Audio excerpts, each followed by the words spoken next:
নমস্কার বন্ধুরা, সবাই কেমন আছো? আশা করছি সবাই খুব ভালো আছো। জানো তো, ইউটিউব বা ইনস্টাগ্রামে মিনিয়েচার অনেক কিছু আর্ট দেখছি। তো আমিও ভাবলাম চলো কিছু একটা বানানো যাক। তো এটা একটা খালি কৌটো ওষুধের পড়েছিল বাড়িতে। তো ভাবলাম এটা দিয়ে কি করা যায়, যেই ভাবা আর অমনি কাজ। প্রথমে এটা একটা বেসকোট করে নিলাম, তারপর ভাবলাম কি করা যায় এটার উপর। তো ভাবলাম চলো একটা ছোট ফুলদানি বানানো যাক, যেটার মধ্যে মিনিয়েচার কিছু ফ্লাওয়ার্স রাখলে ভালোও লাগবে দেখতে। তো এরকম মিনিয়েচার অনেক কিছুই দেখতে ভালো লাগে, তো ভাবলাম আমিও নিজে কিছু বানাই।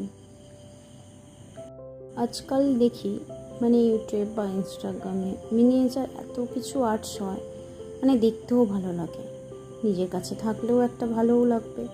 তো সেই জন্য প্রথমে এটা একটা ইয়েলো কালার করে তার ওপর ছোটো ছোটো করে রং তুলির সাহায্যে একটা ফুল করে নিলাম। জানি না কতটা কি ভালো হয়েছে, কিন্তু দেখো তোমরা, যদি ভালো লাগে একটা লাইক করে দিও, সাবস্ক্রাইবও করো চ্যানেলটিকে। টাটা, আবার কোনো দেখা হবে একটা নেক্সট ভিডিওতে। চলো এটা কমপ্লিট করে দেখাই।